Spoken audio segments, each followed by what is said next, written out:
A man used an item from his garage to help with his erectile dysfunction. Here's what happened to his penis. LD is a 68-year-old male presenting to the emergency room with groin pain, which started gradually over the past 22 hours. The first thing doctors and nurses notice is a rather large bulge coming from LD's pants. They see him grabbing at his pants and he seems very uncomfortable, constantly fidgeting and moving and unable to sit still. LD appears very nervous and at first he's unwilling to answer many questions. An initial set of vital signs show that LD has a heart rate that's elevated at 112 beats per minute. His blood pressure is also 172/98. That's elevated too. Now, there's many reasons to have elevated heart rate and blood pressure, but among one of the more common reasons is episodes of acute pain. Upon questioning LD, the medical team learns that he has a history of kidney stones and erectile dysfunction. Doctors grow concerned that his symptoms may represent a kidney stone, but they quickly learn that there is far more going on in this case. You see, LD lost his husband to a heart attack about 3 years ago and hasn't done much dating since then, but recently decided to put himself back on the market. Before this, he mostly kept to himself, either working in his garage or volunteering at the local garden center. Now that he's back on the market, he's tried the dating apps, he's been out to bars, but he's constantly plagued by this trouble of not getting his flag flying, not keeping the mast at full sail. You're still not picking up what I'm putting down. Well, he had difficulty maintaining an erection. Now, this can happen with age and as a result of other medical issues, and there are a lot of solutions to help with erectile dysfunction. But LD felt it was because he wasn't yet over his late husband, or perhaps that nobody he met had the stunning red hair his husband did that he found so attractive. LD did not want to take a medication, and after hours on the internet, he found the solution that he was looking for. What he discovered is that if you like it, you should put a ring on it. What he actually found is a penis ring. It is a ring that goes around your willy.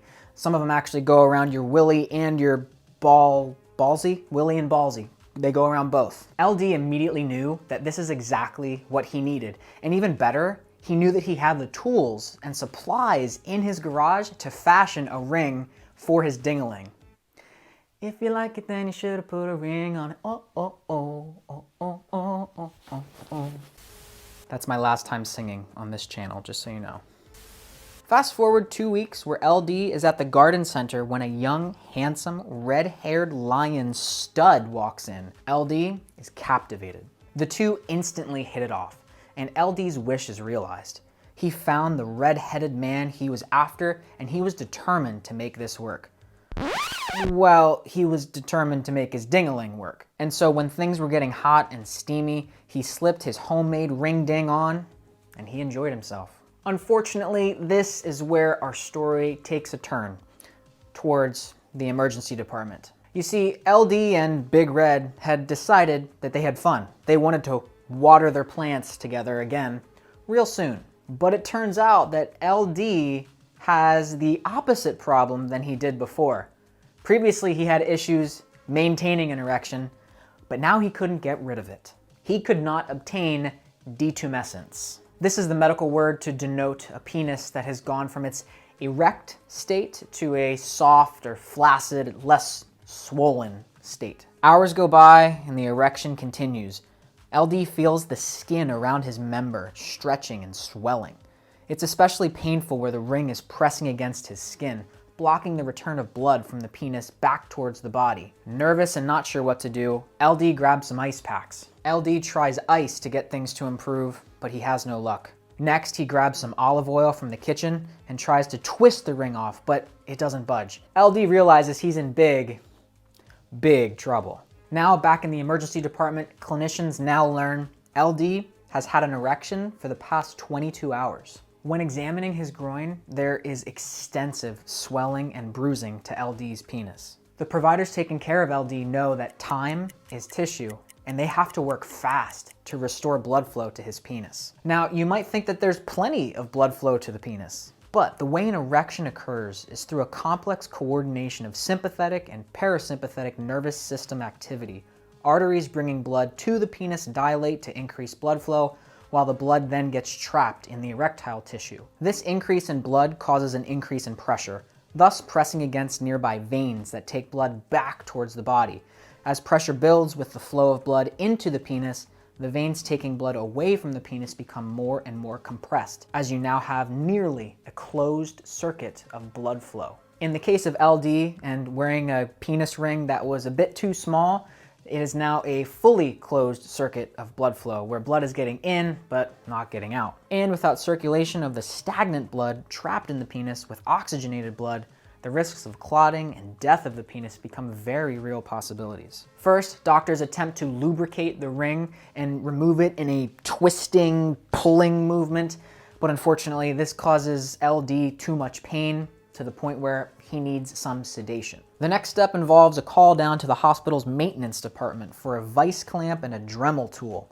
While assistants carefully hold a wooden tongue depressor wrapped in wet gauze under the skin to prevent any thermal burns from the sawing, physicians carefully saw the ring in half to free the D. With the ring removed and with all the swelling and the bruising, clinicians grow concerned that LD could have injured his urethra. So they decide to get urology involved to perform a flexible cystoscopy. This is a flexible tube with a camera on the end that's inserted into the penis, into the urethra, which is the tube that carries urine from the bladder to the outside world. They learn that there's extensive bruising to the urethra, but fortunately, no other injuries. Aside from some embarrassment, LD and his Willie made a full recovery. Now listen, penis rings can be used safely and effectively when sized correctly. To get the right size, it's usually best to measure the area. So you're gonna wanna wrap a string or a tape measure to get the circumference of around the penis or around the penis and the testicles. And even then, you wanna be able to comfortably fit a finger underneath that string for the right size. And so with the ring on and while you're erect, it should fit snug, but it shouldn't be painful. Another idea is to avoid metal altogether.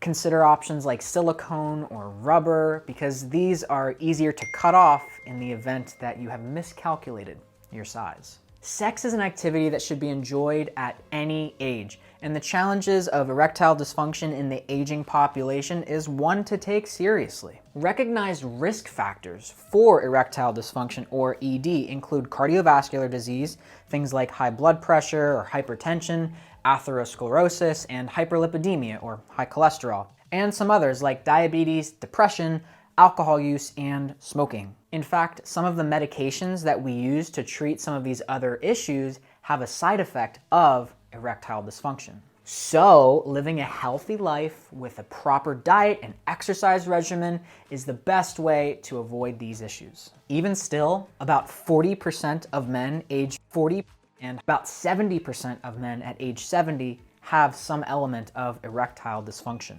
Penis rings are worn by thousands of men with and without erectile dysfunction, just as long as you size things appropriately. Thanks for watching. There's more information in the video description with resources and further reading if you want it. And as always, don't forget to live your life out loud. I'm gonna go play ring toss. Hey you guys, hope that you liked that video. I certainly had fun making it, but a quick heads up that I won't typically upload these types of videos to this channel. I typically upload them to my Out Loud Health channel, but I put it up here because I thought you guys would like it, and I know you did. So go over, subscribe to Out Loud Health, and I'll see you in the next one.